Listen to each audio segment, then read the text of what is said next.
Good day everyone. Our project focuses on the challenges of manual computing student final grade in many academic institutions. Instruction often combine student prelim, midterm, and final term grades by hand. This process can take a lot of the time and may result in calculating errors, inconsistencies, and delays in release grade. As the number of students increase, manual grade computing becomes even more difficult and has been. According to Brassel and Badge, automated grading systems reduce the time and effort needed to compute students' grades while improving the accuracy and consistency of grading results. Their study also highlighted that many educational institutions are adopting automated grading technologies to make the grading process more efficient and reliable. So, to address this problem, we developed a student grading system. The system automatic collects student information and their prelim, midterm, and final grades. If then calculates the weight average determine whether the student has passed or failed. By automating the grading process, our system reduces the computation errors, saves instructors time, and speed up the release of grades. It also provides students with clear, accurate, and reliable summary of their academic performance. So, thank you po. Good day everyone. Today, we will present our algorithm, which is student grading system. Step 1 is start, which marks the beginning of the program. Step 2 declares all the variables needed in the program. These include the student's first name, middle initial, last name, student number, program, section, full name, prelim grade, midterm grade, final grade, computed final grade, status, and GWA. Step 3 displays the title, Student Grading System. Step 4 to 21. Ask the user to enter and store the student's information and grades. Step 22. Combines the first name, middle initial, and last name to create the complete name. Step 23. Compute the student final grade using the grading formula. 30% from the prelim grade, 30% from the midterm grade, and 40% from the final grade. This formula calculates the overall student final grade. Step 24. Check whether the student is pass or fail by using the ternary operator. Step 25. Compute the student grade weighted average based on the final grade. It uses the grading scale together with the ternary operator to assign the correct equivalent. Step 25. Display the student complete grade summary. This includes the student full name, student number, program, section, prelim grade, midterm grade, final exam grade, computed final grade, pass or fail status, and GWA. This allows the user to review all of student information in one output. Step 36. Display a thank you message to indicate that the program is successfully finished. Step 37 is end, which marks the end of the program. Greetings. This is the discussion of the pseudocode of our group. This program is a student grading system. It starts by displaying the title banner so the user knows what the program is for. Then it's prompt the user to enter the student information, the first name, the middle initial, the last name, the student number, and program, and the section. After that, it takes the three grades, the prelim, midterm, and the finals. Once all the inputs are collected, the program combines the first, middle, and last to create one variable, and that's called full name. It also computes the final grade using a formulated weighted formula. Prelim grade is worth 30%, midterm is also worth 30%, final grade is worth 40%. These three values are multiplied by their weights and added together to get the final grade. So, once the final grade is computed, the program determines the student's status using a set of conditions. If the final grade is between 60 and 100, the status is pass. If it's below 60 but still 0 or above, the status is failed. If neither condition is true, the status is INC, meaning incomplete. Next, the program computes the GWA or grade point equivalent by checking the final grade against a grading scale. It checks the highest range first, 96 to 100, gives a GWA of 1.00, and works its way down through several ranges, ending with anything below 60 receiving a GWA of 5.00. So finally, the program displays a summary.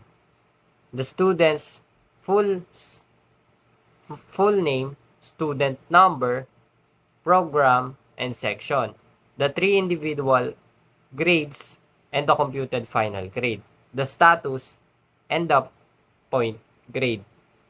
So it ends with a thank you message and closes the program. That's all for our pseudocode. Thank you. So, ayun guys, magdako tayo dito sa aming flow chart. So, dito sa flow chart natin, makikita natin yung start. So, yung start is yung magsisilbing starting point ng ating flow chart. Then, next, makikita natin yung mga declare variables, which is yung first name, middle initial, tsaka yung last name, and etc. So, ano nga ba itong mga variable na to? So, ito yung mga variable na kailangan nating declare sa system nating gagawin. Yon. Then, next, makita natin dito yung double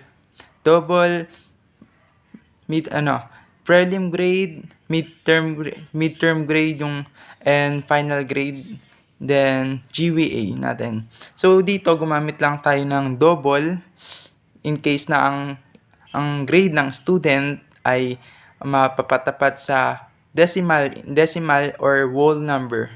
So yon, kaya siyang i-read ng system kasi gumamit tayo ng double. So dito naman next natin is yung student grading system. So nagprint lang kami ng ganito para alam ng makakakita na ang topic or ang coverage ng aming system na gagawin ay about sa student grading system. So ayun, magdako tayo dito sa display, enter first name, then read first name. So dito, gumamit lang kami ng scanner para ma-read ng system yung i-input na first name ng student.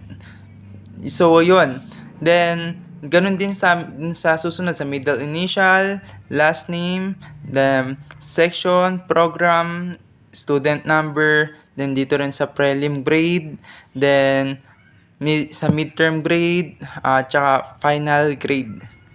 So magdako naman tayo dito sa process. So dito makikita natin yung full name and full name is equals to first name, as tsaka middle initial, and last name. So dito, pag nag-input na tayo, di ba? Nag-input na tayo ng first name, middle initial, and last name. So yun, pag-flash ng system, kasi meron siyang plus sign or operation.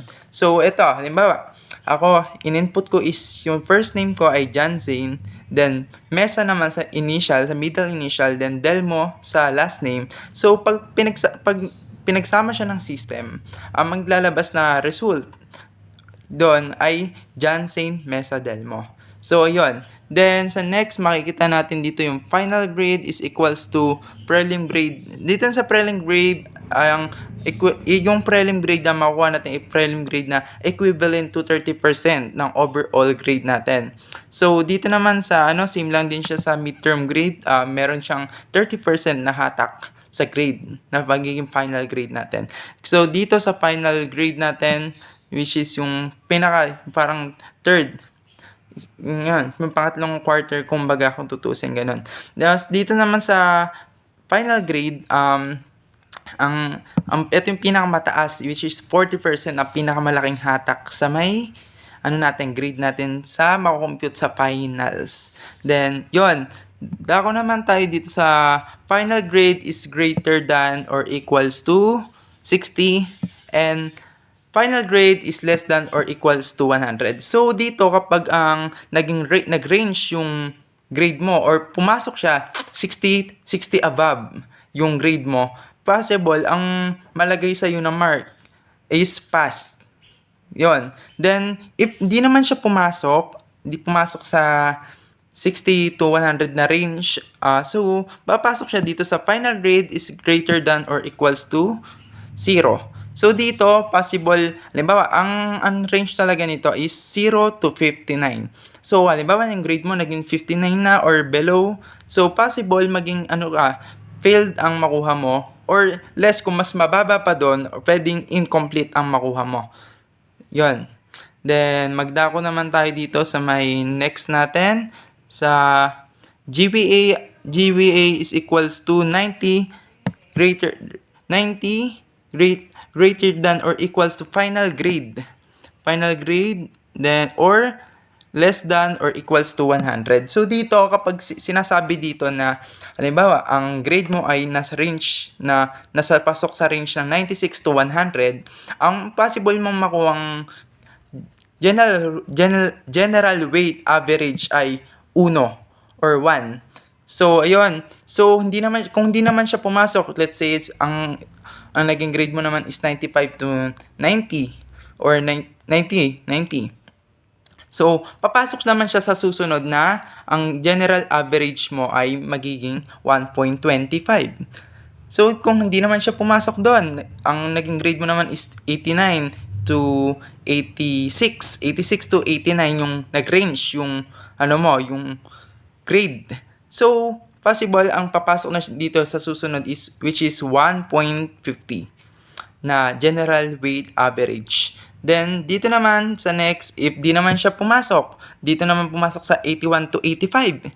So, papasok naman siya dito sa may susunod na ang may general average na 1.75.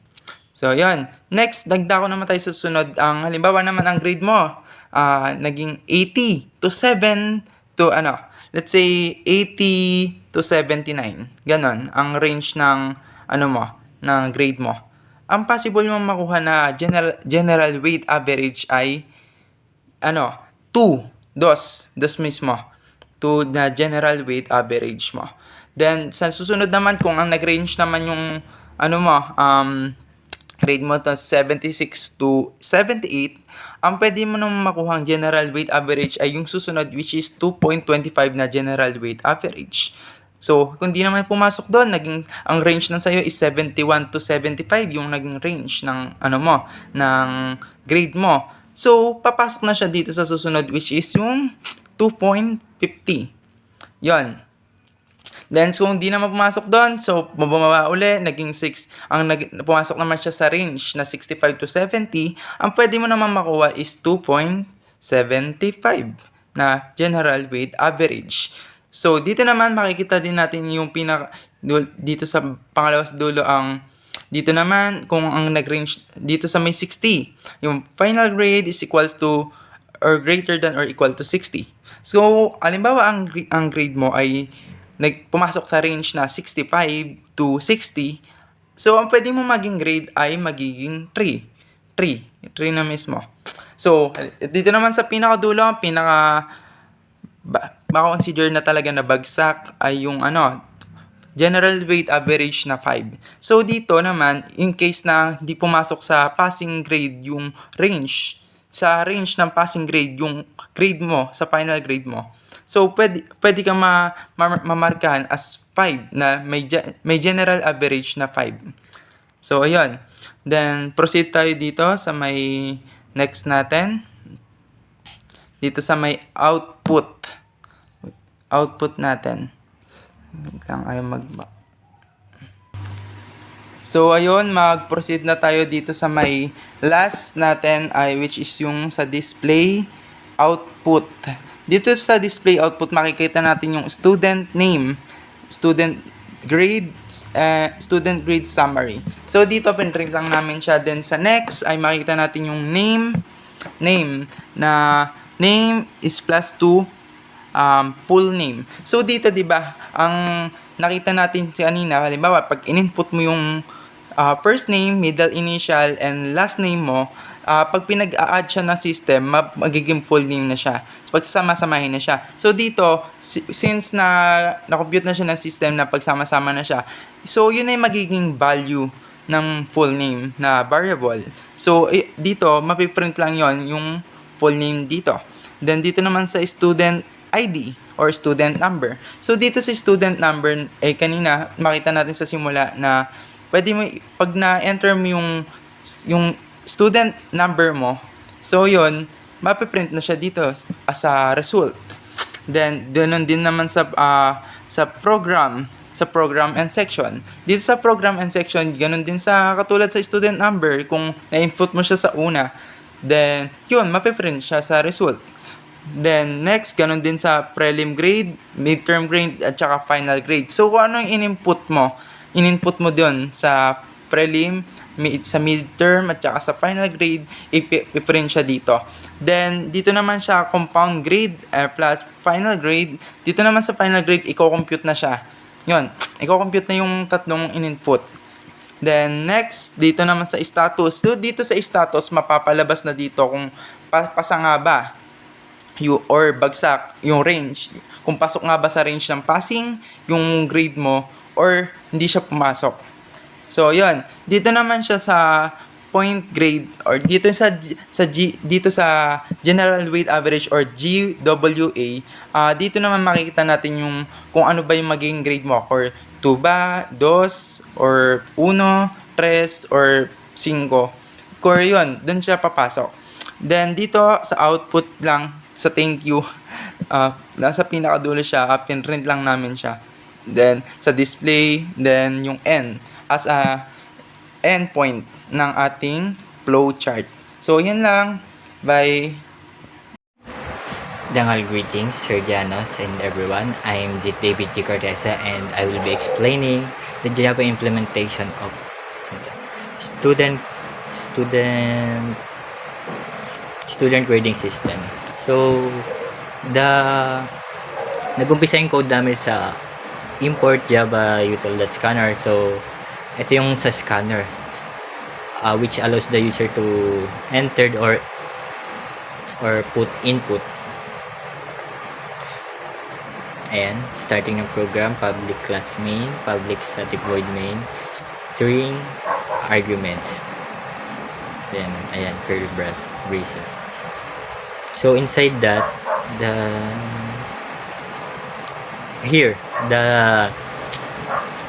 declaration of variables.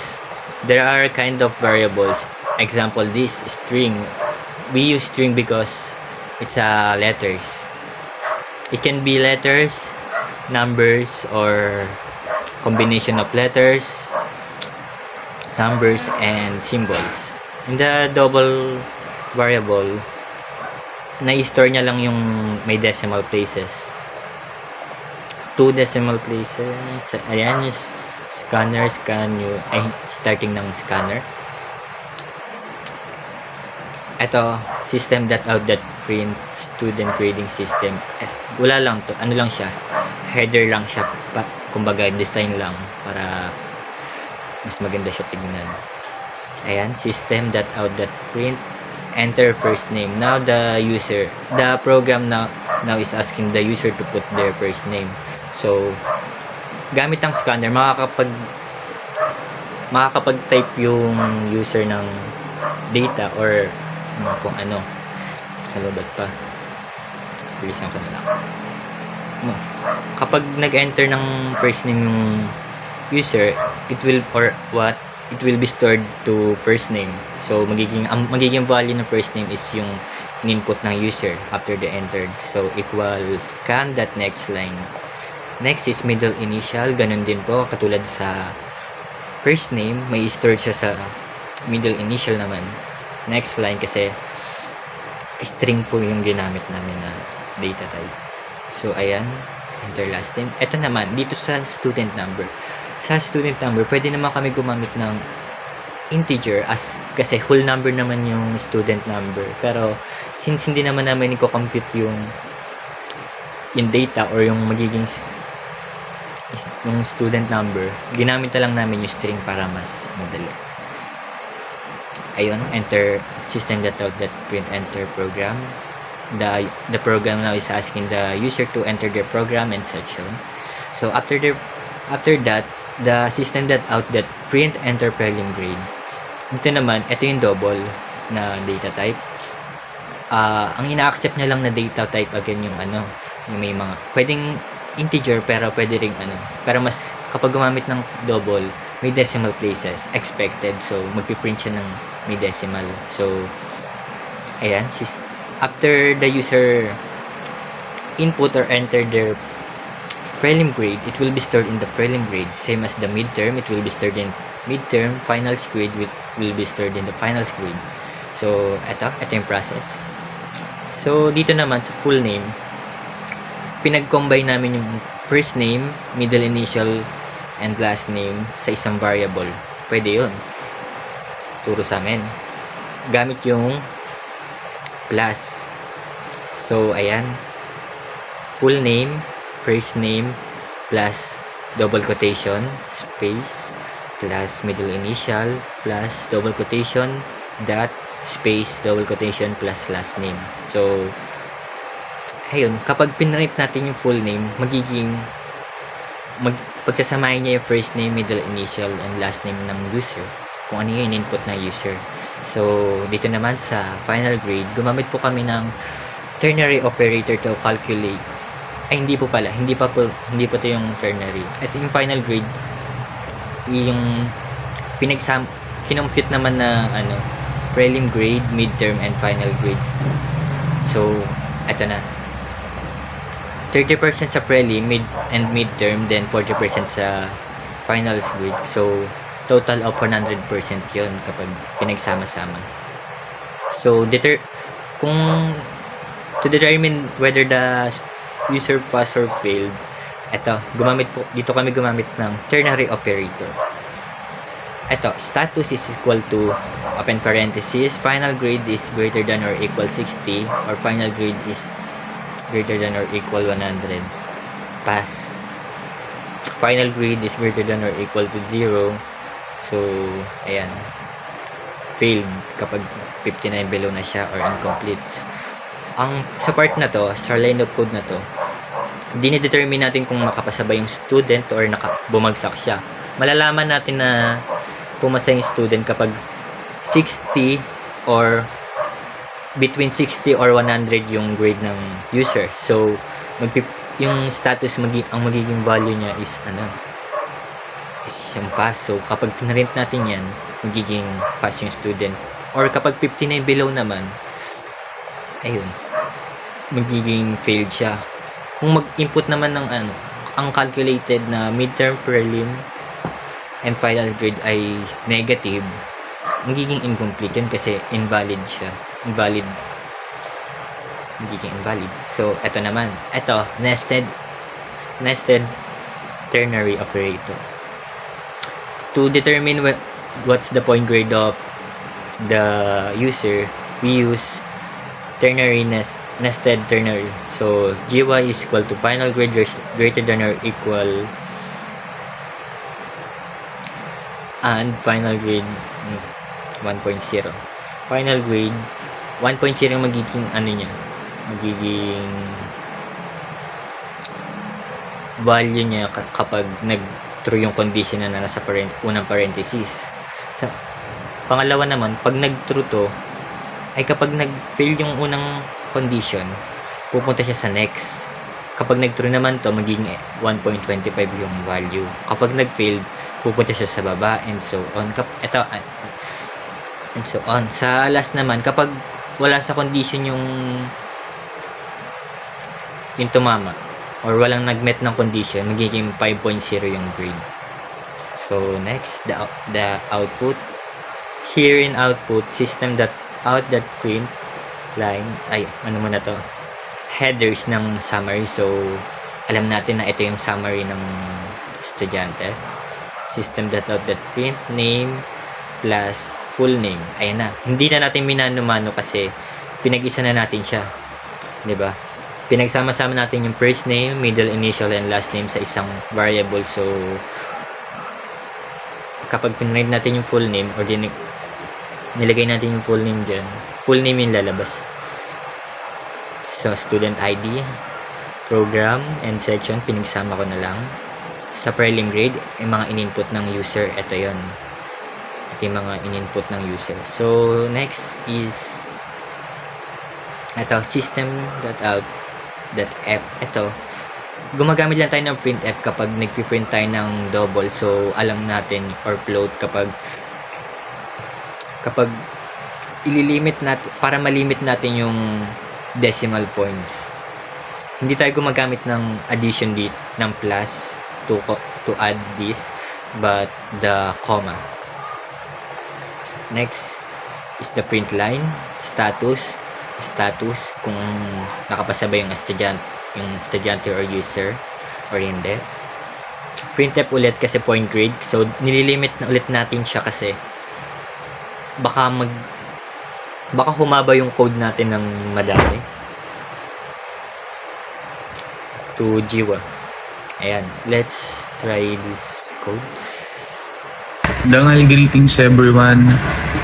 And our project is about student grading system, and it requires multiple inputs of a user based on their grades. And first input is the first name. My first name is Christian, and my middle initial is B, and the third input is the last name, and the student number is, which is 2600,474, and my program is BSIT, and my section is 1 ITA, and my prelim grade is 87, and my midterm grade is 88, and my final grade is 90, and the grade that I got is 88.5, which is 1.5. Status is pass, and the name of the student is, which is my name is Christian B. Coracero. Student ID number is 2600,474. Program and section is BSIT ITA. Dangal greetings po. So, I'll be discussing the testing and debugging. And so, we tested the program by inputting the sample of student information such as student name, student ID, program, section, and the 3 grades, prelim, midterm, and finals.